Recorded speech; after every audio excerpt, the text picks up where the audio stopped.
확실히 정부 청사 있는 동네라 깔끔하고 좋네요.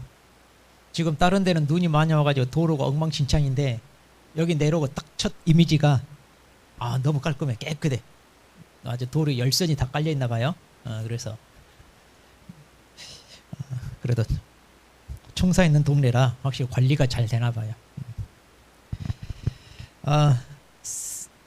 새해가 지난 지 며칠 지났지만 우리 처음 보니까 그래도 인사 나누고 시작하죠. 예, 여러분 새해 복 많이 받으십시오. 예, 복 많이. 가장 받고 싶은 복이 뭐예요? 올해. 예, 가장 받고 싶은 복 올해 합격. 그렇죠. 그래도 이제 우리가 지금까지 살아오면서 그러잖아요. 한 해 이렇게 시작할 때 내가 올해는 어떻게 살까 나름대로 이제 계획도 세우고 다짐도 하고 그러는데 가장 그래도 뚜렷하게 어떤 목표 하나 가지고 시작한 적은 있어요, 없어요 하면 거의 없는 것 같죠. 그래요. 근데 올해는 어때요? 적어도 올해는 확실한 목표 있잖아요, 우리. 그래서 여러분한테 어떻게 보면 의미 있는 한 해가 될 수 있어. 내가 지금까지 살아오면서 이렇게 뚜렷하게 어떤 목표를 딱 설정하고 시작했던 거 이런 게 이제 상당히 우리가 드물어지 보면. 그래서 올해 어쨌든 그래도 목표를 세웠으니까 여러분들이 다들 그 목표를 꼭 달성해서 좋은 결과 얻기를 그렇게 바라겠습니다. 별거 없어요. 우리가 뭐 시험이라고 하는 게 막 어렵고 힘들고 그런 게 아니라 이왕이면 즐겁고 재밌게 하세요. 지금 이 나이에 우리가 뭔가 새로운 걸 도전하기 위해서 공부를 할 수 있다는 거 이거 어때요? 좋은 거예요? 안 좋은 거예요? 좋은 거예요. 이런 기회가 주어진다는 거 그러잖아요. 그러니까 뭔가 새롭게 배우기 위해서 내가 도전한다? 이건 굉장히 의미가 있어요. 자, 물론 이제 내가 이걸 자격을 따가지고 혹시 뭐 당장 개업한다 혹시 이런 분 계세요? 당장 내가 이를 합격하자마자 개업을 해야 된다. 그건 아니에요. 앞으로 미래를 대비해서 좀 자격을 따놓기 위한 대부분 물론 요즘 그래요. 10년 전만 하더라도 이제 이렇게 물어보면 한 수험생의 한 60, 70%가 이제 바로 개업한다 이러거든요. 그런데 요즘은 당장 우리가 개업하는 것보다 좀 나중을 위해서 좀 준비하는 그런 자격증으로 요즘 조금 이제 우리가 준비하는 것 같아 보면. 그런데 그런 걸 떠났어요. 저는 개인적으로 이제 이 공부가 그러면 자격을 따가지고 사무실 개업한다 꼭 이거 아니더라도 우리가 살아가면서 어때요? 우리가 살아가면서 정말 필요한 지식을 배우는 거예요. 정말 이거 엑기스와 같다. 그러니까 저도 제가 이 강의하기 전에는 이게 이렇게 참 중요한 내용을 다루고 있구나 이런 걸 몰랐어요. 근데 이제 저도 이제 강의를 하다 보니까 이 강의에서 다루는 내용들 있잖아요. 그래 과목별로 배우는 내용들 이 내용들이 굉장히 우리가 살아가는데 유익한 지식들이 많아요. 자, 그래서 저는 개인적으로 여러분들은 이제 이 공부를 어떤 이제 목표로 이제 준비하는지 모르겠지만, 자, 저는 이제 이걸 여러분한테 강조합니다. 이걸 왜 우리가 이 시험 공부를 준비하느냐? 오늘 첫 시간이니까 가볍게 오리엔테이션 한다 생각하세요. 저는 이거예요. 우리가 살아가는 데 있어서 가장 유익한 지식을 배우지 않나 싶어요. 최근에 우리 전세 사기 많이 들어보죠? 자, 전세 사기당해서 자살했다는 것도 뉴스에 나와요, 안 나와요? 나오잖아요. 그 전세 사기가 뭐냐면 소위 우리가 깡통 주택이라고 하는 거 있잖아요. 물론 이제 그런 것도 있어. 그러니까 이제 그 임대 사업자들이 자, 아파트를 시세에 비해요. 어때? 대출을 많이 받아가지고 전세를 주는데 전세를 어떻게 꽤 많이 받잖아요. 그러니까 전세 보증금을 많이 받고 세를 줘요.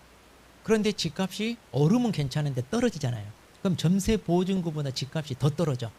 그럼 나중에 이제 세입자가 나갈 때 돈을 내줘 못 내줘? 못 내줘요. 이런 일이 벌어지는 거예요. 그러니까 이제 튀는 거예요, 사람이. 자, 이런 것도 있고요. 또 우리가 다가구 주택 같은 경우 있잖아요. 그럼 다가구 주택 같은 경우는 한 그 주택에 이걸 단독주택인데 몇 세대까지 우리가 거기 입주할 수 있냐면 19세대까지. 그러니까 집 한 채. 그럼 이제 이런 데 많은 세입자들이 이렇게 입주하잖아요. 그러면 이제 혹시라도 만에 하나 잘못돼서 이 주택이 경매로 넘어가.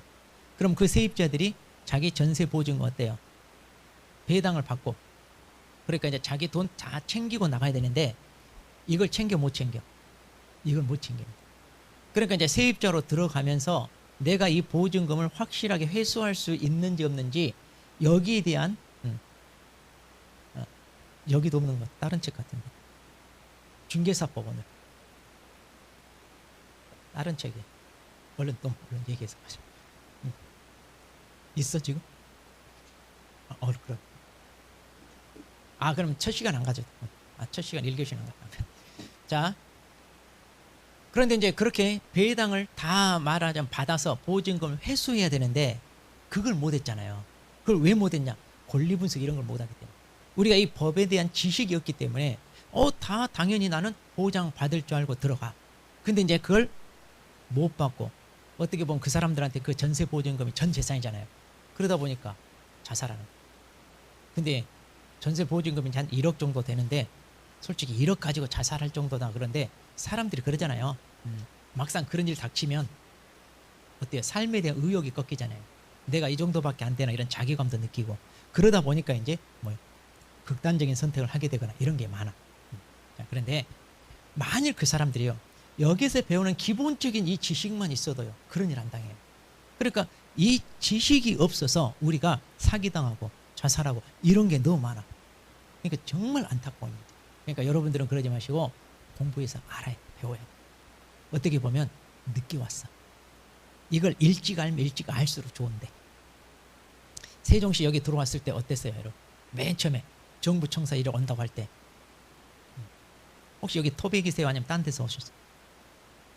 토백이? 딴 데서 오신 분도 많아요? 혹시 이제 남편 되신 분 직업 때문에 같이 오시거나 이런 분도 많을 텐데 그때 당시에 세종시 들어선다고 할 때요 그게 발표되기 전에 이미 세종시 땅은 다 누구 거예요? 강남 아줌마들 거였잖아요. 미리 알고 전부 샀잖아요. 세종시 때. 그런데 그 후로 또 이제 여기 이제 아파트 들어서 공무원들 위해서 이제 이렇게 각종 이제 뭔가 혜택이 좀 이렇게 했을 때 그때 여기 또 붐이 엄청났잖아요. 그러니까 그때 이 공부를 해가지고 만일 중개사무소 차렸다 그러면 말 대박 터뜨렸지 그때 당시. 근데 이제 문제는 뭐예요 우리가? 그런 걸 알아 몰라. 그렇죠. 뭘 알았다면 했을까 안 했을까? 아니요. 알아도 못해. 여러분 알면 한다고 하는데 아니 못해요. 단순히 아는 것만 가지고 안 돼요. 그래서 제가 항상 하는 얘기 있죠. 우리 그런 얘기 있잖아요. 우리 사람은 살다 보면 성공할 수 있는 기회가 한 3번은 찾아온다. 이런 얘기 있어 없어? 그런 얘기 들어봤어 안 들어봐? 들어봤잖아요. 어때? 그거 믿어 안 믿어 우리? 그 말 믿어야 합니다. 저는 안 믿어요. 거짓말이에요. 그러니까 진리가 아닌데 진리인 것처럼 우리를 사로잡고 있는 그런 것들이 많은데 한번 생각해 보세요. 그럼 여러분이 지금까지 살아오면서 수없이 많은 기회를 받잖아요. 어때? 다가오잖아 나한테. 그러면 그 기회들 중에 과연 이게 내가 성공할 수 있는 기회인지 아닌지 알아요 몰라요? 알아요 몰라요? 몰라요. 그런다니까 모른다니까요. 그런데 무슨 3번 찾아오는 그중에 하나만 붙잡으면 성공한다는데 알아야 붙잡지. 그래요 안 그래요? 그러잖아요. 그러니까 그것은 성공한 사람들이 그냥 말하기 좋게 만들어낸 말이에요. 그런데 현혹되면 안 돼. 그럼 이제 저는 개인적으로 뭐라고 하느냐? 그냥 기회란 기회는 어때요? 다 붙잡으면 되는 거예요. 기회란 기회는. 그럼 이제 그중에 내가 성공할 수 있는 기회도 있겠죠? 자, 근데 문제는 뭔지 아세요? 나한테 오는 기회라 하더라도 그게 먼저 기회인지 아닌지도 몰라요. 대부분 우리 그래요. 다 놓쳐 안 놓쳐요? 다 놓쳐요. 그리고 지나가고 보면 그때 이거 할 걸 이런 생각해요 안 해요? 하잖아요. 그러니까 우리는 기회인지도 몰라. 그러면 그게 기회라는 걸 알기 위해서는 어떻게 해야 될까 우리가? 준비되어 있어야 돼. 그러잖아요. 내가 준비되어 있어야 또는 지식적으로 알고 있어야 그게 기회라는 것을 알고 붙잡을 수 있는 거예요. 자, 혹시 여러분 10년 전으로 과거로 획이 돌아간다고 해봐요. 그럼 뭘 먼저 할 거예요? 제일 먼저. 지금부터 10년 전으로 돌아간다. 그렇죠. 비트코인. 그래도 젊은 친구니까 나오네. 우리 비트코인. 그때 10년 전으로 하면 얼마 했어요? 몇 푼 되지도 않았어요. 그게 지금 1억이에요. 그러니까 10년 전으로 돌아가면 비트코인 투자해서 100개만 투자해. 한 돈 1,000만 원 대출 받아서. 그럼 그게 얼마예요? 100개면 지금 100억이야. 불과 10년 만에 10년 만에. 그러니까 이걸 알면 투자하는데, 자, 비트코인이 맨 처음에 나왔을 때 이게 이렇게 대량고 우리 알아 몰라요? 몰라요. 저도 비트코인 투자하는데 그런데 왜 투자하냐? 그런 쓰잘데기 없는 거 저 그랬어요. 그리고 여전히 지금도 투자하지 않고 아무것도 없어. 집불도 없는 게 막 큰 소리만 쳤어 저도. 근데 이제 그때 당시 비트코인이 뭔지 아는 사람, 투자한 사람, 대박 터뜨린 사람 많잖아요. 그리고 막 1,000만 원, 2,000만 원 올라갔을 때 막 그때 파는 사람도 있고. 근데 그때 또 안 팔고 가지고 있는 사람도 또 더 대박 터뜨리고 막 그러잖아요. 그러면 그게 기회라는 걸 아는 사람만 투자하는 거예요. 그러니까 우리한테 어떤 그런 게 찾아오더라도 그게 기회인지 대부분의 사람들은 모른다는 얘기예요. 왜? 그 가치를 모르기 때문에. 그러니까 어떻게 해야 되냐? 준비돼 있어야 돼요. 그리고 그런 것을 기회라는지 파악을 하기 위해서는 지식적으로 우리가 알고 있어야 돼요. 자, 우리나라에서 부자 되고 싶다. 자, 우리 부자 되고 싶죠? 그럼 부자 되고 싶은데 내가 어떻게 물건 만들어서 판매해서 부자 된다? 또 장사해서 부자 된다? 자, 혹시 이렇게 아주 큰 부자 돼 못 돼? 거의 못 돼요. 그럼 이제 우리가 기업체처럼 뭐 사업을 하냐? 그것도 아니잖아요. 그럼 우리 같은 평범한 시민이 그나마 좀 어때요? 큰 돈 벌고 이렇게 부자 될 수 있는 게 뭐냐? 부동산밖에. 그러잖아요. 그게 가장 어떻게 보면 쉽고 빠른 길이잖아요. 그런데 그것도 어때? 알아야 돼. 그러니까 이 세종시가 한때 우리나라 엄청나게 핫 이슈가 되었던 그런 장소인데 여기서 살고 있으면서도 그걸 모르니까 어때요? 남들은 다 부자 돼서 투자해서 돈 버는데 우리는 뒷북만 치다가 지금 어때? 세종시 집값 떨어지고 있어, 안 떨어지고 있어? 지금 떨어지고 있잖아. 뒷북 친 사람들이 이제 많이 후회하고 또 이렇게 될 줄 또 누가 알았냐 이거지. 자, 근데 이제 또 한때 이제 변환의 시대는 올 거예요. 자, 그래서 혹시라도 그런 일이 나한테 닥쳤을 때 이걸 내가 어떻게 분석하고 그리고 앞으로 어떻게 대비할 건지 그런 준비된 게 필요하다는 얘기예요. 자, 그러려면 어떻게 하자? 공부해야 돼. 그런데 그 공부 중에 가장 중요한 엑기스만 모아놓은 게 뭐냐?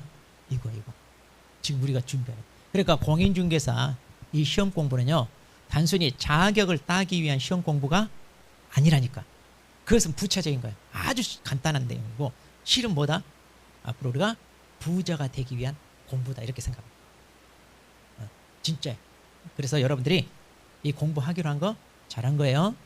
잘한 거고 그리고 이제 이왕 선택했으니까 단순히 지식만 습득한다가 아니라 이왕이면 합격해서 자격도 따놓자 이 말이에요. 그렇게 해서 공부하기로 했으니까 열심히 합니다. 지금 이제 우리가 다른 과목 다 한 바퀴 돌았죠. 어때요? 공부하려면 해 아니면 어려워? 어려워. 자, 벌써 후회돼. 내가 왜 이거 하려고 그랬나. 그래도 오늘까지 왔다는 얘기는 그리고 잘 참았다는 얘기인데 뭐든지 맨 처음에 할 때는 어렵게 느껴져요. 안 하던 거 하니까 당연히 어렵죠. 그리고 막 우리가 주로 법과목인데 법과목은 우리가 옛날에 학교 다닐 때 기고 난단 놈들이 전교 막 1, 2등 하는 놈들이랑 법대 가고 막 그랬잖아요. 그런 사람들이 배우는 게 법인데 지금 우리가 이 법을 공부하려고 하니까 쉽게 머리에 들어와 안 들어와? 안 들어와. 참고로 우리 민법 했죠. 민법 같은 경우는 법대생들도 무려 4년 동안 배워야 돼. 민법은 제일 분량이 많고 어려워. 그런데 우리는 그 어려운 민법을 2달에 끝내잖아. 대단한 천재들이야. 와, 이런 천재들 앉혀놓고 가르치니까 얼마나 뿌듯하겠어 제가. 근데요 그래도 된다니까요. 그러니까 법대생들이 4년에도 무슨 말인지 몰라. 실은 법대생들도 몰라. 근데 여러분들한테 아주 쉽게 접근할 수 있게끔, 그리고 우리가 살면서 법과 뗄래야 뗄 수 없는 그런 관계를 얼마나 많이 맺어요. 그러니까 여러분들이 그런 지식을 알므로써 여러모로 유익하게, 그 다음에 적어도 사기당하지 않고 또 어떤 기회가 찾아왔을 때 그걸 붙잡을 수 있는 그런 배경 지식이 되는데, 처음 하다 보니까 이제 어렵게 느껴지지만 똑같아. 전국의 수험생 누구나 똑같아. 처음 하다 보면 어렵게 느껴져. 그래도 어때요? 안 하던 가니까 좀 재미도 있어 없어? 재미도 있죠. 재밌는 것도 있죠.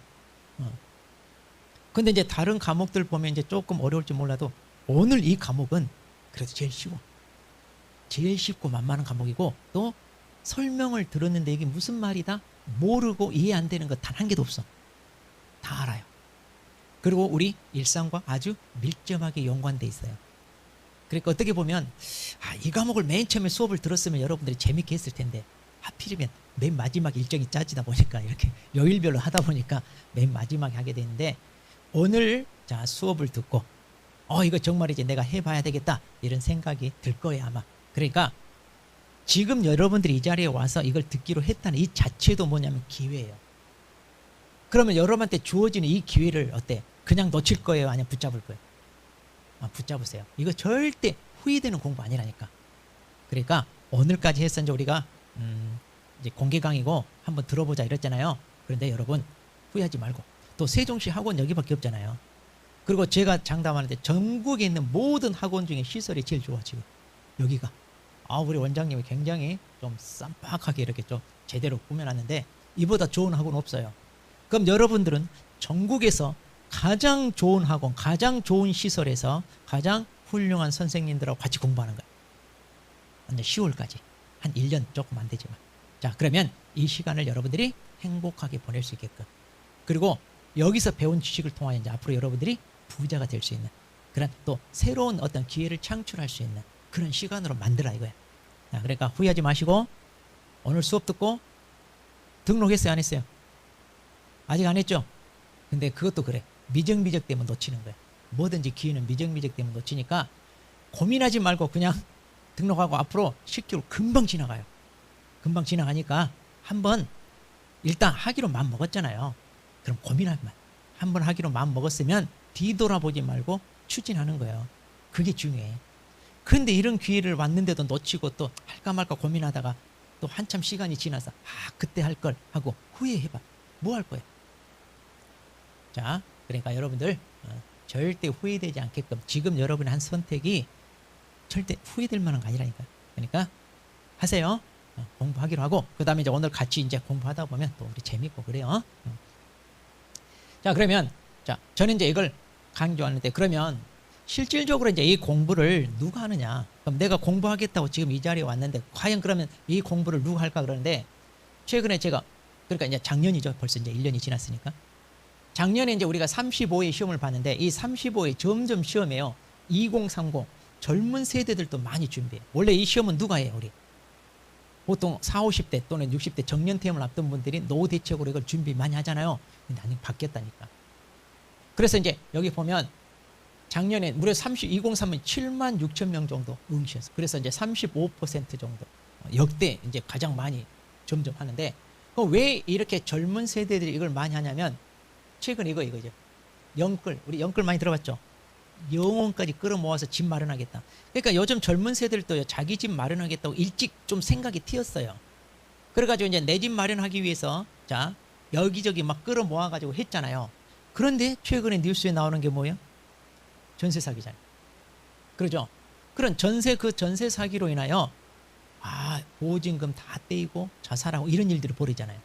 그러니까 자기 보증금 놓치고 막 깡통 중세랄지 이런 것 때문에 그래서 안 되겠다 해가지고 여기 공부를 해야 되겠다는 걸 이제 깨닫는 거야. 그래서 이제 자기 개발 차원에서 이제 이 시험을 준비한다 이런 사람들이 많아. 그러니까 젊은 세대를 바로 개업하거나 이러진 않는데도 근데 이것은 젊은 세대뿐만 아니라 우리도 마찬가지야. 이 지식을 알아야 된다. 자, 그래서 이제 젊은 세대들한테 근데 이제 그럼 일반인들 마냥 안 그래요. 자, 그럼 부자들만 놓고 우리 부자 되고 싶죠? 그러면 자, 부자들도 그러면 이 지식을 알고 있냐 없냐 보세요. 한번 여러분과 어떤 비교해 보세요. 한번 우리가 이제 부자냐 아니냐 이런 걸 기준을 은행에서 어떤 선에서 기준을 삼고 있냐면 현금으로 10억 이상 가지고 있는 사람. 그래서 은행권에서 이 사람 부자다 아니다 그 판단하는 기준이 뭐다? 현금으로 10억 이상. 자, 우리 현금으로 10억 이상 있어요 없어요? 없어요? 우린 다 부자 아니네. 은행에서 얘기하는 부자. 그래서 그 사람들 400명 대상으로 설문조사를 했어요. 이게 400명 대상으로. 그래서 이제 설문조사를 했는데 그럼 부자들도요 자기가 가지고 있는 자 재산을 어떻게 투자하느냐 뭔데 금융자산하고 이제 부동산 쪽으로 이렇게 비교해 봤는데 자 금융자산에 보니까 유동성 자산 그러니까 현금이랄지 수시로 통장 넣었다 뺐다 하는 입출금 통장 있죠.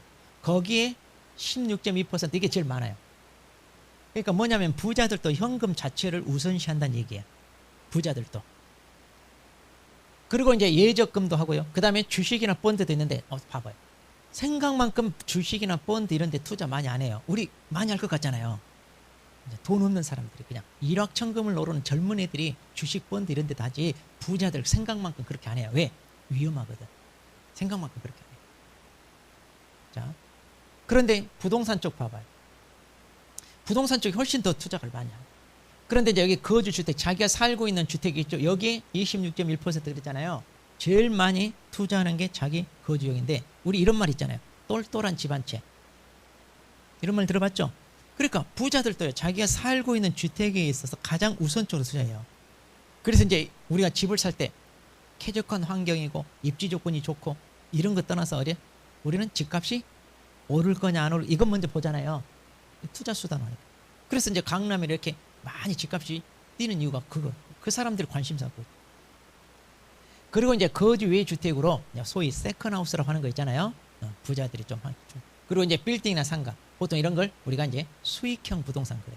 그럼 이제 부자들은요. 현금보다도 부동산 투자. 왜? 부동산은 그렇게 실패할 확률이 없거든. 많이 떨어지거나 그러잖아. 그래서 이제 상가나 오피스텔이나 이런 데 투자해서 여기서 따박따박 뭐예요? 월세 받는 거지. 그래서 이제 이렇게 수익형 부동산에 여전히 봐봐 투자를 많이 해요. 그리고 토지는 좀 적죠. 토지는 황금성이 떨어져. 그러니까 진짜 부자들만 토지 투자하지 여러분들은 토지 투자하려고 그렇게 많이 신경 안 써. 왜? 토지는 오랫동안 묵혀놔야 돼. 그러니까 자 봐봐. 세종시가 여기에 이렇게 정부 청사가 온다든가 이걸 미리 알았어. 미리 알았으면 지금 땅값 저렴할 때 사놔야 되잖아요. 그럼 그게 발표되고 개발할 때까지 한참 지나야 되죠. 그때까지 묻어놔야 돼. 그 얘기는 뭐냐? 세금 낼 여력이 있어야 돼. 세금. 혹시 우리 종부세 내시는 분? 종부세. 처음 들어봐요? 자, 종부세 낸다는 얘기는 부자라는 얘기예요. 근데 우리는 그 세금은 뭔지도 모르면 부자도 아니야. 그러니까 우리가 대화할 때 혹시 종부세 내냐고 물어봐. 그러면 그 사람이 그게 낸지 안 낸지 이걸로 가지고 또 따져볼 수 있어요. 우리가. 근데 어제 그제 학원 갔더니 종부세 내는 분 하니까 그 30대 초반 젊은 총각이 자기 낸다고 그러대. 너 깜짝 놀랐어. 그런 경우 처음 봐. 너 종부세가 뭔지 아냐고. 당연히 알죠. 냈으니까. 그래서 다들 놀란 거야. 젊은 친구가 남자가 그것도 종부세 낸다고 하니까. 근데 이제 학원 처음 왔잖아요. 처음 왔는데 종부세가 뭔지도 모르는 사람 그게 뭐예요 막 이러고 있는 거야. 부동산을 많이 보유하고 있는 사람이 추가적으로 더 세금을 더 내야 돼. 이런 사람. 그래서 이제 그 종부세라는 게 있는데 젊은 친구가 낸대. 그 얘기니까 땅 부자는 부동산 부자라는 얘기예요. 그래서 이제 야 너 부자면 말이야 우리 수험생들한테 커피라도 한번 쏴라 그랬다니까 그러겠대. 그러니까 막 좋아라서 박수치고 막 그러던데 우리 수험생 중에 또 그런 친구들 있으면 또 분위기 좋잖아 또 이렇게. 그래서 토지 같은 경우는 많이 하지 마세요. 근데 이제 토지에 여기 걸려드는 사람이 있어. 누구냐? 기획부동산에 걸려. 기획부동산이 토지를 저렴하게 사가지고 비싸게 되팔아요. 그것도 지분 쪼개기 위해서. 그러니까 혹시 여러분 주변에 특히 젊은 친구들이 잘 빠져요 여기에. 왜? 일확천금 노리고 꼭 한다니까요. 그래서 이 기획부동산이요 별 쓸모없는 땅 평당 5천원에 사가지고 우리한테 얼마에 팔아먹냐? 60만 원에 팔아먹어. 그래놓고 팔 때 이거 100만 원까지 뛴다 그래. 자 60만 원에 사서 100만 원 뛴다고 하면 사 안 사? 사죠. 홀라도 넘어가. 근데 이제 그 기획부동산이 이렇게 토지 가지고 장난치니까 그거 여러분 조심해요.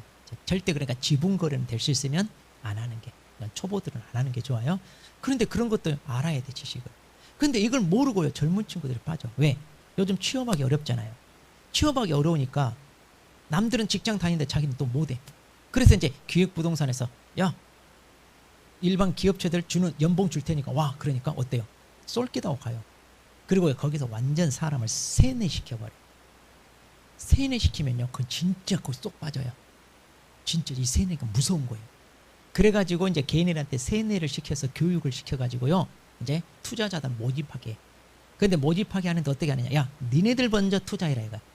너희들은 투자하지 않고 누구한테 권유하겠냐 이래. 그래가지고 개인들한테 다 60만 원에 팔아. 그러면 이제 이 젊은 애들이 누구한테 투자 권유하겠어? 자기 형제, 부모, 친척. 왜? 누구한테 아냐고. 생판 모르는 사람한테 어떻게 권유하냐. 그러니까 자기 다. 그러면 어때? 부모나 형제나 친척이 내 아들, 동생, 그 다음에 조카가 권유하는데 얘가 나한테 사기치겠냐 이렇게 생각해요. 그러니까 사죠 안 사죠? 사죠. 그래서 다 같이 막. 저는요 이것을 제가 상담을 여러 번 받고 직접 현장까지 가봤어.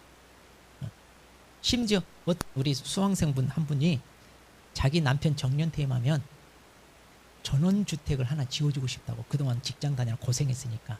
그래서 깜짝 쇼를 하겠다고 자기 남편 몰래 그 지분 투자 땅을 산 거야. 평당 그때 2만 원짜리를 60만 원에 산 거야. 깜짝 쇼 해주겠다고. 근데 이제 나중에 지나가보니까 이상하거든. 그래서 이제 저한테 물어보더라고. 상담 이거 어떻게 해야 되나. 그래서 현장에 가봤어. 거기가 신도시 들어서 가지고 대단지 아파트 들어선다고 해가지고 판 거야. 그래서 현장에 가봤어요. 저 경기도 이천이에요. 한 번이라도 현장을 가보면 바로 알아요. 거기 밭이야 다. 거기가 무슨 놈의 신도시가 들어서. 말도 안 되는 황당한 소리인데 그걸 산 거예요. 자기 남동생이 자기한테 판 거예요. 거기 빠져가지고. 가서 봤더니 집 지을 공간도 안 돼. 그 면적이. 그리고 그 면적 바로 밑에가 낭떠러지야.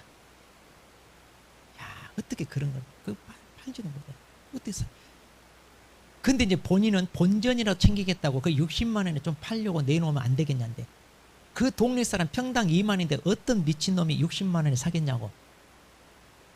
완전히 망한.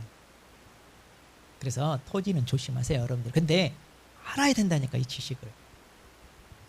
그래서 남들이 이거 좋다더라 이렇게 따라가지 말고 여러분들이 알고 있어야 돼요. 그래서 나중에 공부하고 또 우리 학원은 여기 재테크 그런 지식도 하잖아요. 이런 공부 상당히 좋은 거예요, 여러분. 시너지 효과가 되고. 그래서 항상 우리가 배우는 건 좋은 거예요. 그럼 봐봐요.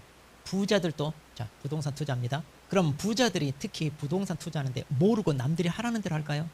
안 그래요. 오히려 더 잘 알아. 우리 세테크 했어요, 안 해봐요? 세테크 해보지 않았죠? 왜? 가진 재산이 없으니까 세테크 관심이 없는 거야. 왜? 세금을 많이 내면 하겠는데 우리는 세금 내봤자 뭐 고작 재산세 조금 내고 그래. 근데 가장 쉬운 세테크가 뭐냐 하면 일단 재산세. 자, 우리 아파트 명의로 돼 있거나 그럼 재산세는 내잖아요. 우리 재산세 내죠. 자, 매달 며칠 기준으로 내요. 6월 1일. 이 정도는 알고 있어야죠. 그래서 우리가 집을 팔 때 언제 팔아야 돼? 6월 1일 이전에 팔아야지. 그래야 그 한 해 1년치 재산세 안 내잖아요. 그럼 사더라도 언제 사야 돼? 살 때는 6월 1일 이후에 사야지. 왜? 그래야 내 명의가 그때 아니니까 재산세 안 내. 그 해는. 그러니까 이것만 알아도 이게 세테크야. 물론 재산세가 뭐 많거나 그러지 않지만 그래도 가장 기본적인 세테크가 그야. 부동산을 사거나 팔 때 언제 해야 되느냐? 자, 팔 때는 언제? 6월 1일 이전. 살 때는 6월 1일 이후에 사야 돼. 자, 이런 것도 우리가 세법 시간에 다 배우죠. 가장 기본적. 그런데 부자들은요, 부동산을 많이 보유하니까 세금만 수천만 원 아니면 억대로 내야 돼. 그러면 이거 아까워 안 아까워? 남들 연봉보다 더 많아. 그러니까 이 사람들은 어떻게 해서든 세금을 적게 내려고 수당 방법 안 가리고 다 연구해서 다 빼들려고 하잖아요. 그래서 그 사람들은요, 세법 지식이 거의 박사급이야. 그 허점을 교묘하게 이용해서 다 빼돌리는 거야. 우리는 그 정도 재산이 없으니까 안 하지만. 근데 이제 앞으로 그렇게 우리가 또 많이 어때? 투자해서 또 벌어가지고 우리도 보유해줘. 그러니까 지식은 알고 있어요. 가장 기본적인 지식. 자, 그래서 이렇게 부동산 투자하기 위해서는요, 본인이 알아야 돼. 본인이 남말 듣고 쫓아가다가는 같이 망하는 거예요. 자, 그래서 이렇게. 자, 그러면 실질적으로 이제 우리 시험을 누가 준비하느냐 봐봐. 이제 작년 시험을 기준으로 이제 연령대 제가 이제 비교를 해놨는데 여기 보니까 보세요.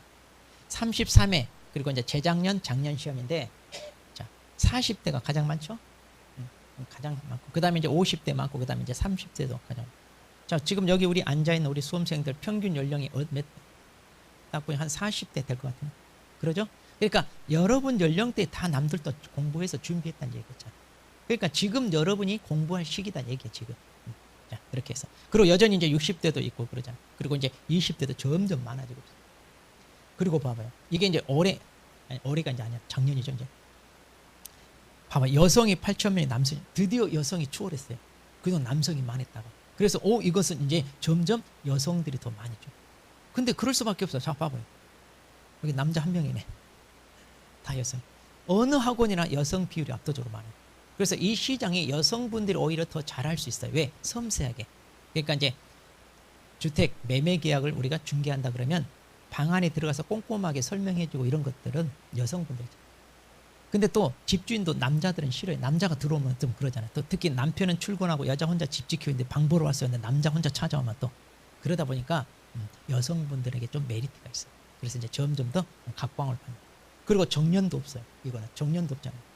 그다음 우리 남성 여성 똑같은 조건으로 회사 가더라도 월급 차이 있어요 없어요? 아니 많아요. 남자와 여성 월급. 그리고 진급도 어때요? 당연히 차이를 둬. 여자는 애 낳고 뭐하고 하다 보면 언제든지 그만두겠다 이거 있기 때문에 회사 차원에서도 바라지 않아. 근데 이거는 그런 게 있다 없다? 없어요. 그러니까 오히려 여성분들의 더 좋은 그런 직종이 아닌가 싶기도 해. 만약 이 업종에 종사한다 하더라도. 자, 그래서 이제 여러분도 지금 딱 공부해야 될 때니까 남들도 이 시기에 공부해서 합격했잖아요. 그러니까 여러분도 공부해서 합격할 수 있게끔 자 이렇게 준비하자. 자, 그러면 이제 제가 담당하는 과목이 공인중개사 법령실무. 자, 지금까지 다른 과목 하면서 우리가 1차 과목은 뭐가 있고 2차 과목은 뭐가 있고 이런 거 다 설명 들어봤죠? 자, 다 들었으니까 또 반복하지 않고 저는 이제 제가 담당하는 과목이 자, 우리 책 제목을 봐봐요. 제목을 보면 뭐라고 되어 있냐면 거기 공인중개사법 중개실무 이렇게 돼 있잖아요.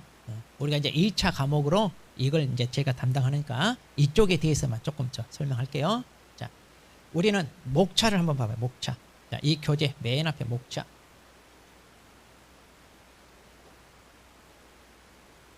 자, 목차를 보면 우리는 공인중개사 법령과 크게 실무로 나눠요. 근데 이 법령은 다시 두 개로 나눠. 공인중개사 법령과 부동산거래 신고 법령으로 이렇게 둘로 나눠서. 자, 목차 한번 펴보면 목차. 맨 앞에 목차. 그 시험 안내는 다 제끼고. 자, 우리 시험 안내하는 것은 다 제끼고.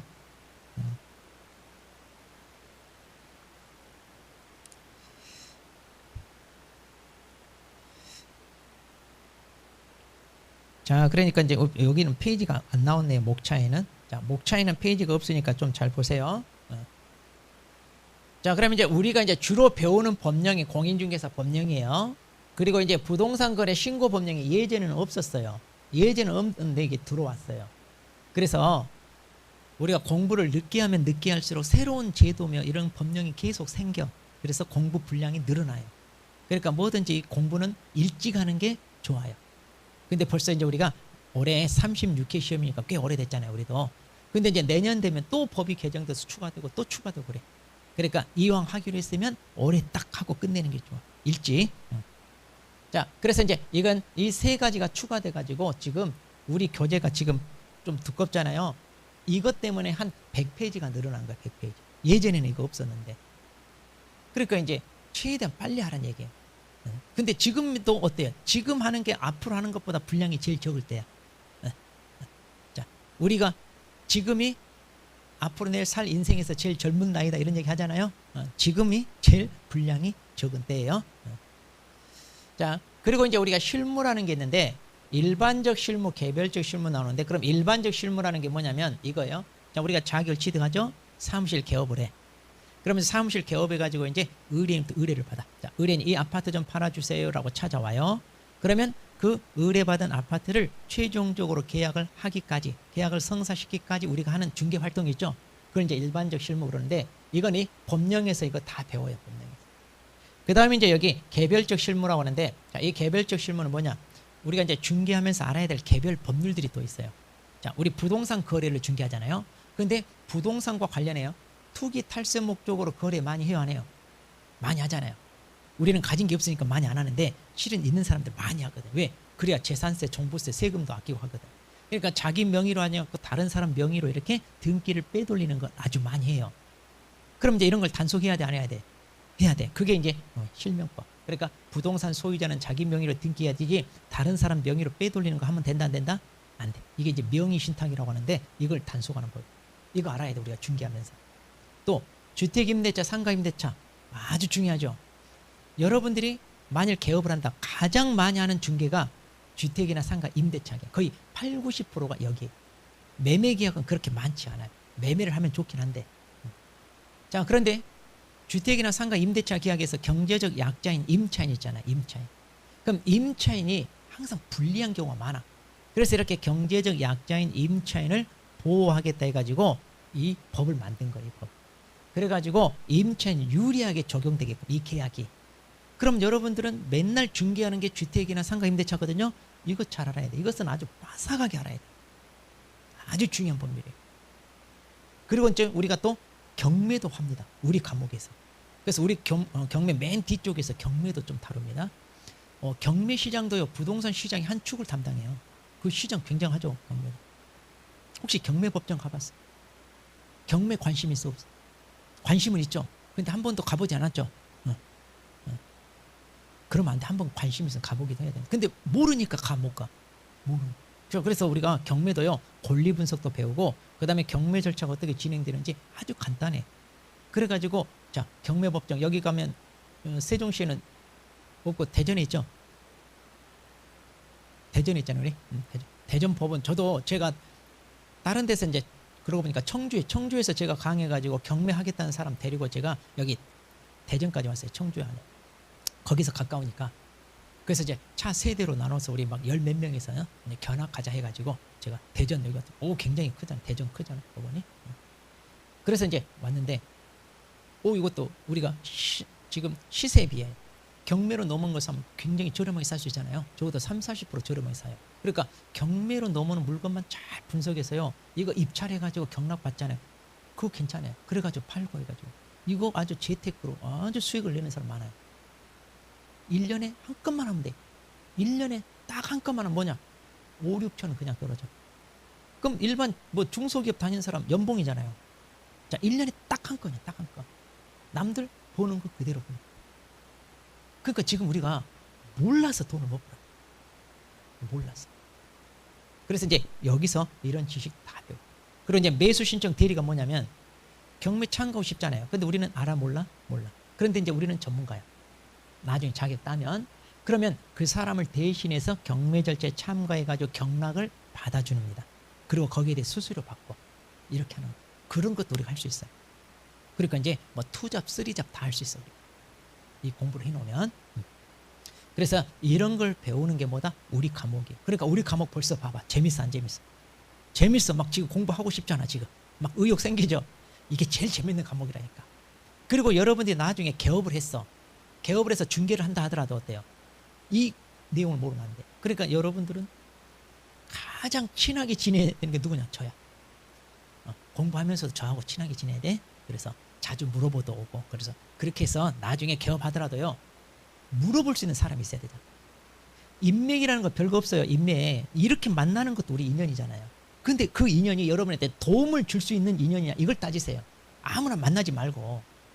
그럼 저 같은 경우는 여러분한테 어때요? 진짜 실질적으로 도움을 줄 수 있잖아요. 여러분이 개업에서 물어볼 때.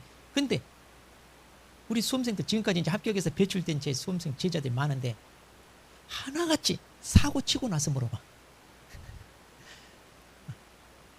그럴 것이 자기도 이제 하다 보니까 문제가 빵 터진 거. 이거 어떻게 해야 돼요, 이제. 그 전에 물어보라고 하는데. 그러니까 계약을 진행하다가 조금 이거 의심스러워. 조금 꺼림칙해. 그러면 얼른 물어보고 하라고 했는데도 꼭 안 해. 일단 저질러 놓고 나중에 물어보더라고. 그러니까 여러분도 그 전에 물어. 그러니까 중요한 계약이 있고 금액이 많이 들어가는 이런 계약이 있잖아요. 그럼 어떻게 해야 돼? 돌다리 두드린다는 심정으로 이런 거 어떻게 조심해야 될 내용이 있나 한번 물어보고 계약하면 되잖아. 그러면 어때요? 후회하지 않잖아요. 근데 그걸 그러니까 이제 뒷수습하려면 좀 더 힘들어요. 그래도 이제 저한테 물어보니까 제가 이제 뒷수습하는 거 다 알려줘가지고 어때? 손해 안 보게 해주는 것도 엄청 많아져. 그래서 여러분도 별거 1년 동안 공부하면서 이렇게 인맥으로 우리 선생님들 과목별로 알고 있는 거, 이것도 오히려 돈 벌어가는 거예요. 진짜 돈 벌어가는 거예요. 자, 인맥이 별거 아니고 이렇게 만드는 거예요. 실질적으로. 그리고 1년 동안 같이 하니까 어때? 아주 친하게 되죠. 그래서 많이 물어보고 우리가 마음 맞대고 이렇게 하면 좋아. 자, 그러면 이제 우리 과목은 이제 출제가 어떻게 되느냐인데, 자, 우리는 어떤 공부다? 시험 공부. 혹시 학문 진리 탐구하기 위해서 여기 오신 분? 아니죠? 그 사람 대학이나 대학원, 자, 석사, 박사 과정 가야 돼. 우리는 무슨 공부다? 시험 공부의 목표가 뭐예요? 그렇죠, 합격. 그러니까 우리는 합격을 하기 위해서 공부를 해야 되는 거예요. 그러려면 우리가 배우는 내용이 어떻게 출제되는가 이걸 알아야 되잖아요. 자, 그래서 이제 우리가 공부할 때 무턱대고 막 그냥 덮어놓고 한다 그러는데 그런 거 아니에요. 덮어놓고 하면 되지 않은데 일단 펼쳐놓고 해야 돼요. 책은 펼쳐놓고 하고, 그 다음에 방향을 잘 잡아요. 우리 그런 말 있잖아요. 속도가 중요한 게 아니라 방향이 중요하다. 이런 말 있잖아요. 부산에서 배 타고 저기 미국 LA까지 태평양 건너서 가는데 순풍에 돛달듯이 최고 속력으로 빼봤자 지그재그 가면 뭐예요? 무슨 의미가 있어? 방향을 잡고 제대로 가야지. 마찬가지. 그래서 우리가 공부 어떻게 되느냐 이건데, 자, 우리는 크게 이제 이렇게 세 파트가 있는데 이게 이제 어떻게 출제되냐면 실제 시험에 이건 법령이 70%이고 30% 출제됩니다. 이제 이렇게 돼 있어요. 자, 그런데 실제로 시험에 출제되면 이게 오히려 80, 90% 나와요. 이거 이제 10%, 15% 정도 나와요. 그러니까 이제 훨씬 이 법령이 많이 나와요. 그래서 최근에 한 5개년 또 기출문제 출제 비중을 보니까 자, 법령이 많이 나오고 실무가 5개, 7개 하다가 갑자기 작년 35위 되게 많이 나왔어요. 갑자기. 그래서 이제 이것은 조금 변수가 있는 시험이었어요. 이제 민법이 있는 내용이 조금 더 많이 나오고 그런데 그래도 이제 우리가 이거 다 공부하거든요. 그래서 한 실무 쪽보다도 우리가 법령 쪽을 조금 더 신경 써서 여전히 준비해야 됩니다. 그러면 기출문제 분석하는데 실제로 문제가 어떻게 나오냐면요. 자, 기본 내용을 묻는 게 33문제예요. 기본 문제를 물어보는 게. 지금 우리 몇 점 맞아야 합격해요? 60점. 처음 들어봐요? 들어봤죠? 60점이란 거 알죠? 자, 학교 다닐 때, 우리 초등학교 다닐 때 성적표 수, 우, 미, 양가 그랬죠? 우리 때는 그랬잖아요. 요즘 애들은 그런 거 없는데. 우리 성적표 수, 우, 미, 양가. 수가 90점. 80점 대가 우. 70점 대가 미. 60점이 뭐예요? 양. 그 밑에가 가. 가장 밑에 한 마리가 가. 바로 그 맨 밑에 다음 단계가 60이야. 근데 성적표 양 맞으면 엄마 아빠한테 회초리 맞았어 안 맞았어? 맞았잖아요. 좋은 성적이 안 좋은 성적이 안 좋은 성적. 근데 우리는 그것만 맞아도 합격이래. 어디 가서 얘기하면 안 돼. 창피해. 우리 60점이 합격이다 이런 말 하면 창피하다니까. 근데 60점 안 넘으면 합격. 그럼 60점 맞으려면 어떻게 해야 돼요? 자, 쉬울까 어려울까 60점 넘기? 어려워요? 어떻게 생각해요? 자, 지금 이렇게 부정적인 마인드 가지고 있으면 여러분 평생 그렇게 따라가. 예전에 최순실이 한 말이 있잖아요. 최순실이 뭐라고 했냐면 실은 그게 상위 1%만 알고 있는 부자 비법이라고 우리나라에서 출판된 책이 있어요. 외국 책인데 그 시크릿이라고 혹시 들어봤나 모르겠어요. 우리나라 최고로 역대 많이 팔린 책이에요. 그 기록을 못 깨요 지금. 왜? 다 부자가 되고 싶으니까. 상위 그러니까 1%도 아니고 0.1%구나. 그들만이 알고 있는 부자 비법이다 해가지고 그 책이 우리나라에 출판되니까 너도 나도 부자 되고 싶어서 그 책을 다 사서 봤어요. 저도 그래서 한번 봤어요. 사서 보고 나서 바로 쓰레기통에 버렸어요. 그 책에서 한 게 한마디야. 딱 한마디 뭐냐 다른 거 없어. 긍정적인 마인드. 그래 놓고 거기서 뭐라고 했냐, 나 이거 할 수 있어 라고 긍정적인 마인드 갖죠. 나 시험 합격할 수 있어 딱 이렇게 하고 준비하잖아요. 그러면 온 우주의 기운이 합격하게 도와준대. 그런데 나 자신 없어 어려워 그러면 그 요술램프 우리 알라딘 요 지인이 있잖아요. 그것처럼 예 주인님 알겠습니다. 당신이 그거 못하게 떨어뜨리도록 우리가 다 도와드리겠습니다. 이렇게 움직인다는 거야. 딱 그거 하나였다. 자, 그러니까 우리 긍정적인 마인드 가져야 돼. 부정적인 마인드. 별거 아니야. 그거 하나야. 그러니까 뭐 하든지 우리 긍정적인 마인드가 중요해요. 그래서 자, 그럼 60점 맞기가 어렵다고 하는데 한번 봐봐요. 우리 과목별로 40문제 배워. 아니 40문제를 풀어요. 그 중에 20개 절반 맞으면 몇 점? 50점. 한 문제당 2.5점이야. 그럼 거기서 4개 더 맞으면 60이야. 그러면 자, 40문제 중에 20개 절반만 맞으면 돼. 쉬운 거, 어려운 거 다 버려도 돼. 그리고 같은 번호 찍어도 4개는 더 맞아. 그러니까 어때? 쉬워 어려워? 쉽다니까요. 근데 어렵다고 생각하고 합격 못하는 사람들 있잖아요. 방법이 잘못된 거야. 우리 머리 탓이 아니라 방법이 잘못됐어. 그래서 방법을 제대로 알고 공부하면 지금부터 하면 넘치도록 남아. 합격하기에 시간도 넘치고 점수도 넘치고. 그러니까 방법이 중요해요. 그러니까 봐봐요. 우리 과목도 기본적인 묻는 게 33문제. 이것만 맞아도 합격이잖아. 이것만. 그리고 이제 자, 뭐 사례형 문제, 박스형 문제, 판례 문제, 킬러 문제인데 킬러 문제 이제 틀리라고 낸 문제 있잖아요. 우리 수능에서 킬러 문제 이런 말 있죠. 근데 말이 킬러지 우리 과목이 아닌 다른 과목에서 배운 내용이 여기에 들어왔기 때문에 우리가 킬러 문제 이렇게 얘기하는데 이것도 다 맞출 수 있어요. 우리가. 실질적으로 어렵진 않아요. 우리 과목은. 자, 그리고 이제 난이도가 상급, 중급, 하급 있어요. 자, 작년 시험이 조금 어려웠다고 평가가 돼요. 그래서 상급이 좀 많아요. 보통 상급이 4개, 5개인데 조금 많았는데 자 보세요. 하급은 우리가 다 맞아. 하급은. 그리고 중급이요. 하급은 아무리 어려워도 쉬운 문제는 있잖아요. 이 정도는 맞추고 중급 문제 이것만 맞추면 돼. 그럼 뭐 이렇게 20개 넘잖아요. 그러잖아요. 이거 합격 점수잖아요. 그러니까 상급 문제는요 다 버려도 돼. 그래서 우리가 공부할 때 60이잖아요. 그러니까 과목별로 공부하다가 내가 설명을 듣는데 저건 무슨 내용인지 모르겠다. 그럼 버리세요 그냥. 그거 알려고 하지 마. 그럼 피곤해. 힘들어. 괜히 의욕만 떨어져. 우리는 합격이 중요하잖아요. 이 내용을 완벽하게 아는 게 중요한 게 아니라. 그러니까 최대한 많이 버리는 사람이 합격해. 우리 진리 탐구하러 온 거 아니라니까. 그런 거 버리세요. 아셨죠? 공부하다가 학계론 막 이런 거 어려운 거 많아. 버리라니까. 공법 막 버려 그냥. 많이 버리는 사람 합격해. 그리고 2학년은 즐겁게 공부해. 부담 갖지 말고. 그게 제일 중요해. 마음이 중요해. 내가 부담감을 느끼는 순간 공부가 안 돼요. 그리고 모의고사만 점수가 안 나와. 그러면 점수 안 나오면 어떻게 해야 돼 우리 수험생들 특징 점수 안 나오면 공부를 해야 되는데 공부 안 하고 걱정만 해. 할까 말까 고민만 해. 이상한 집단이야 아주 우리 수험생. 점수 안 나오면 공부해야지. 근데 공부 안 해. 맨날 변명거리 핑계거리 찾고. 그러니까 그 방법이 잘못돼. 그러니까 버려. 그리고 난이도 이거 상급 공부해도 몰라. 어차피 틀려. 근데 왜 여기다 시간 투자해? 그러잖아요. 여러분을 무시하는 게 아니라 하는 사람 잘해요. 근데 일반적으로 우리가 버려도 된다. 그래서 이것만 마저도 하잖아요. 그러면 내가 공부해서 알아듣고 이건 거 충분히 풀 수 있네? 이것만 해도 합격하는데 뭐라 그렇게 힘들게 하냐고요. 이거 건들고 있으니까 점수가 여기도 틀리고 여기도 틀리고 다 그냥 하향으로 떨어져 점수가. 방법이야. 자, 그래서 공부 방법 어떻게 하는지 알겠죠? 최대한 뭐자? 버리는 게 합격하는 거예요. 그리고 기출. 우리 시험은요. 내가 배우는 게 어떻게 출제되는가 중요하잖아요. 그런데 우리 시험은요. 거의 기출 출제됐던 문제가 또 나와. 그리고 이번 시험이 조금 다른 것들이 나와서 이게 떨어졌는데 보통 80% 넘어요. 특히 1차 민법하고 학계론은요. 법 바뀌는 게 없어. 기존에 출제됐던 기출문제가 그대로 나와. 거의 8, 90%. 그러니까 기출문제 지문만 분석해서 내가 소화해도 합격이에요.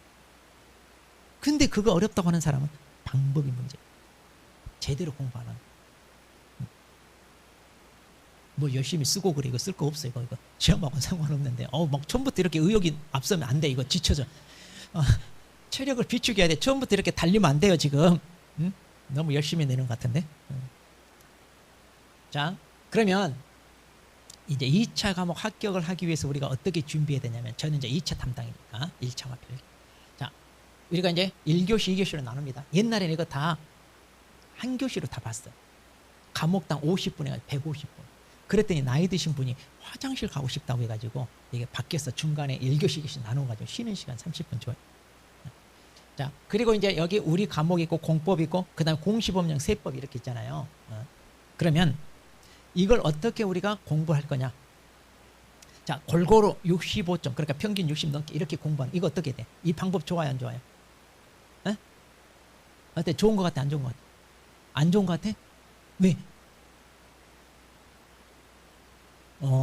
야, 그래도 어떻게 이거 대답하네. 어떤 사람은 이거 아주 좋다고 하는데 이거 아주 안 좋은 방법이에요. 이건 아주 안 좋아요. 왜 그러냐면 우리 공부하다 보면 나하고 궁합이 맞는 과목이 있어. 우리 사람은 궁합이 있듯이 공부도 마찬가지. 이 과목은 이상하게 나는 쉽고 재밌어.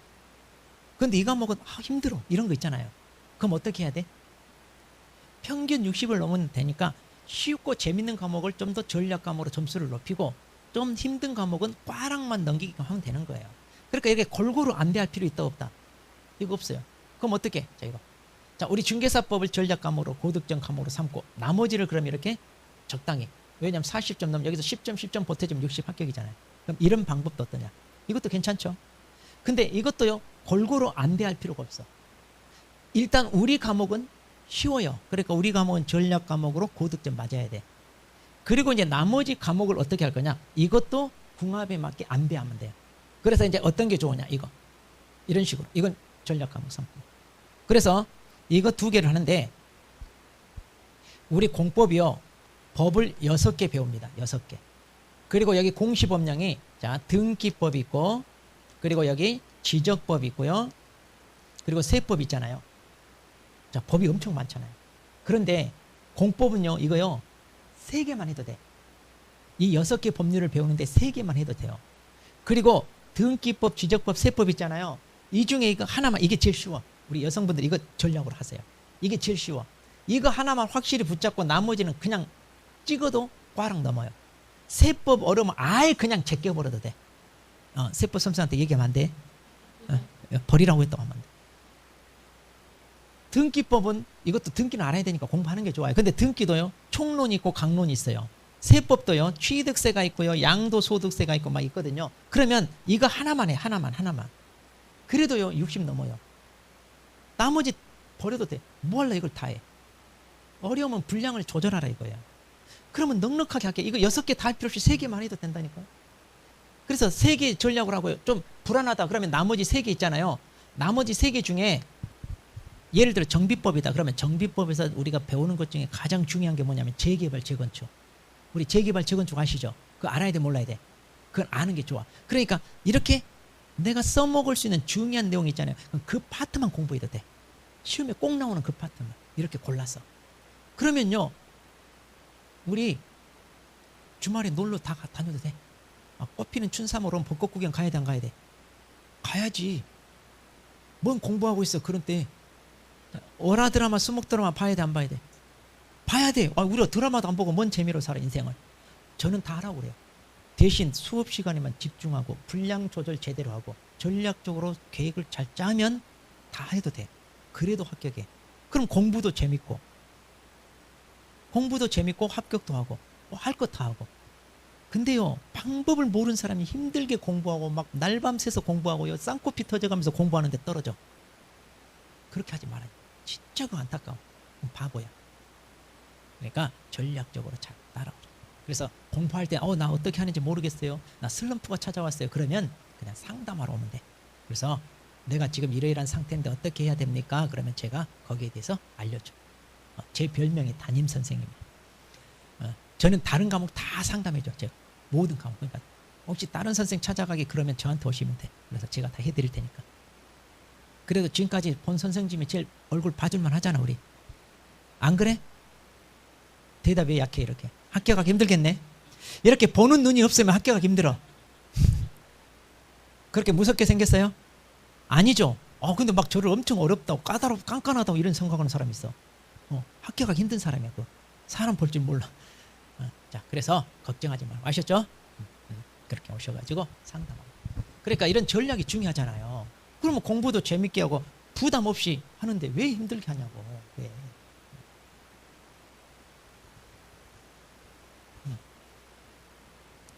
자, 그래서 일단 우리 과목은 전략 과목을 해야 됩니다. 왜? 쉬워. 다 쉬우니까 이렇게 이 정도 점수 나와요. 그래서 이제 제가 이걸 이제 추천해서 이렇게 이제 궁합을 맞게 하라 이 말이야. 자, 그런데 1월, 2월 달은요, 일단 다 들어봐야 돼. 왜? 그래야 어떤 게 나하고 맞는지 안 맞는지 아니까. 그래서 1월, 2월 달은 다 들어보세요. 여기 혹시 다 처음 하시죠? 혹시 2차만 하시는 분? 다 처음이에요, 여기? 그러면 1월, 2월 달은요, 수업 듣는 걸로 다 하세요. 예습 복습 하지 말고. 제 말 들으세요.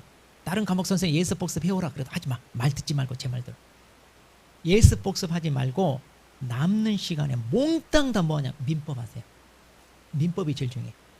자, 그래서 모든 공부는 다 뭐한다? 민법 남는 시간. 그래서 민법은 처음부터 끝까지 다 읽어야 돼. 나 무슨 말인지 모르겠다. 그럼 선생님한테 물어봐. 선생님. 아셨죠? 그래서 민법에 최대한 충실하게 하세요. 왜냐하면 민법이 법과목이 거기서 모든 법률 용어 파생돼. 자, 그래서 민법을 하세요. 그리고 나머지는 다 단순 암기니까 그냥 예습 복습 안 해도 돼. 근데 이제 저 같은 경우는 복습까지 다 시켜줘. 그러니까 걱정하시면 수업만 안 빠지면. 자, 그러면 우리가 전략 과목으로 고득점 맞아야 되잖아요. 그럼 우리 과목 고득점 맞기 위해서 어떻게 해야 되느냐? 일단 법령편 아까 많이 나왔잖아요. 꼼꼼하게 공부하면 돼. 자, 제가 하라는 대로 따라오면 돼요. 걱정하지 말고. 그다음 이제 실무도 마찬가지. 제가 하라는 대로. 그래서 이제 우리 실무에서 이제 민법에서 배운 내용이 좀 나오거든요. 제가 이거 나중에 따로 민법도 우리 출제된 거 정리해 줄 거예요. 자, 그리고 암기 해야 되잖아 우리. 근데 암기를요 이제 제가 암기 코드로 해서 다 알려드릴 텐데 따로 프린트로 정리해서 나눠줄 거예요. 자, 프린트 한 3장 정도 나와요. 프린트 3장 이것만 외워도 우리는 7, 80 나와요. 그런데 이제 이런 암기는 뭐 한다고요? 자투리 시간 이용해서 합니다. 잣들이. 그래서 학원 왔다 갔다 하는 시간이랄지. 제가 아는 어떤 분은요 60대 되신 분인데 60대 여자분인데 코팅을 해가지고 암기 뿌리더니 코팅 화장실을 걸어놓고 거기서 잠깐 지나. 이런 의욕이. 또 어떤 분은 운전하면서 신호대기 할 때마다 보려고요 포스트 it에다가 암기할 거 써가지고 그 자동차 앞에다 아예 도배를 해놨어. 도배. 그래서 하나씩 그 30초 이런 시간. 혹시 여러분 은행이나 이런 데 공과금대로 뭐 관공서 찾아가고 뭐 번호표 떼가지고 기다리는 거 있죠. 그때 뭐 해야 돼? 거기 있는 잡지 봐야 돼? 아니면 이거 봐야 돼? 이거 봐야 돼. 잡지 그런 거 보지 마. 거기 괜히 그냥 화려하게 막 뭐 럭셔리한 그런 잡지 보고 있으면 속만 상하잖아. 갖고는 싶은데 돈 없지. 그러지 말고 이거 그런 자투리 시간 아셨죠? 이런 식으로. 그러면 시험 볼 때까지 수백 번 수천 번 봐. 외워져. 자, 그리고 이제 우리가 기출 문제로 우리 출제의 경향을 파악해야 돼. 이건 이제 훈련이 필요해요. 그래서 이제 우리가 3월, 4월 달 때 가면 이제 오후에 이제 특강으로 막 이런 거 조금 보충하면서 계속 실력을 끌어올릴 거예요. 그리고 이제 모의고사 봐야 돼. 객관적으로 내 실력이 어느 정도 이제 검증을 해야 돼. 그러니까 모든 학원 커리큘럼은 다 따라오세요. 그래야 10개월간 딱 맞춤으로 해가지고 끝낼 수 있어. 그러니까 여러분은 고민하지 말고 따라만 오면 돼. 그리고 이제 이거 중요해. 질문. 우리가 배우는 사람은 질문해야 돼. 자, 그러면 이제 질문할 때 이제 제가 있을 때는 저 오면 되는데 없으면 어떻게 하느냐? 저 네이버 밴드 있어요. 우리 네이버 밴드 아시죠? 거기 공인중개사법 홍덕기 치면 딱 제 밴드가 떠요. 그럼 여기 회원 가입하세요. 그래가지고 질문할 거 있으면 여기다 질문을 올리면 돼요. 근데 질문할 때 막 쓰려면 힘들잖아요. 그러니까 혹시 문제를 풀다가 그 문제가 이해가 안 돼. 그러면 거기 사진을 찍으세요. 사진을 찍어가지고 찍기 전에 거기다 밑줄 쳐가지고 물음표 해가지고 이게 뭐냐 이렇게만 해도 돼. 그러면 이제 제가 거기 바로 이제 답을 확인하는 대로 달아줍니다. 그래서 질문을 잘해. 질문. 자, 이걸 가지고 항상 다 가입해야 돼 이거. 가입해가지고 저한테 질문. 자, 그러면 이제 우리 학원 커리큘럼인데, 자, 학원 커리큘럼대로 여러분이 따라오는데요. 자, 일단 우리가 1, 2월 달에는 우리 기본서 있죠. 지금 여러분 가지고 있는 교재 이걸로 하는데, 자, 처음이니까 한 가장 기본적인 내용 70% 정도 내용을 다룰 거예요. 그리고 이제 3, 4월 달에 이제 여전히 이 기본서로 하는데 세부적인 내용까지 다 정리할 거예요. 그리고 이제 오후에 이제 좀 필요한 내용, 이제 우리가 기출문제랄지 이런 거 특강하고요. 5, 6월 달에는요, 이제 요약집을 할 거예요. 이 책 두껍죠? 엄청 두꺼워. 이게 지금 벌써 500페이지가 넘잖아요. 그런데 이제, 보기 좋게 간략하게 제가 도표식으로 해가지고 이 내용을 정리한 게 한 100페이지 정도 되는데 그걸로 이제 우리가 이제 정리 압축하는 거야. 그러니까 우리가 분량을 늘리는 게 아니라 뭐 한다? 줄여 나가야 돼. 점점 줄여. 그래서 이제 이때는 이걸로 우리가 공부하고요. 그리고 이제 7, 8월 때는 이제 문제풀이 해야 돼. 문제. 그래서 이제 문제집을 가지고 문제풀이해서 응용력을 키우고요. 그리고 이제 9, 10월 달에는 이제 최종 정리하는 거. 최종 정리 이제 각종 실전 대비 훈련도 하고 이런 식으로 할 겁니다. 그럼 벌써 봐봐요. 이 정도만 해도 충분하다니까. 그래서 여러분들이 학원 커리큘럼에 따라 오시면 그렇게 해서 다들 좋은 결과. 그래서 여러분은 고민하지 마. 그냥 뭔만 하면 된다? 따라만 오면 돼. 근데 이게 쉽지가 않아. 왜? 월요일부터 막 금요일까지 빠지지 않고 학원 나와야 되잖아요. 이게 쉽지 않아. 그러니까 여러분들은 컨디션 조절 중요해요. 그러니까 막 공부하다가 막 밤늦게 막 필 받았다 해가지고 막 새벽 4시, 5시까지 공부하면 돼, 안 돼? 그래가지고 학원 와서 졸고 있으면 아무 의미가 없어. 그러니까 우리는 2시까지 하고 일찍 주무셔야 돼. 막 4시, 5시까지 하면 안 돼? 그리고 컨디션을 학원 강의 듣는 여기 최대한 맞추세요. 여기 가장 집중이 잘 되게끔. 그러면 한 달 정도 지나면 바이오 리듬이 맞아져. 그래서 이제 여기에 맞춰서 학원에 가장 집중할 수 있게끔 학원에 오시면. 자, 그렇게 해서 이제 여러분들이 공부를 하게끔 하겠습니다. 자, 그러면 이제 잠깐 쉬었다가 우리 내용 들어가겠습니다.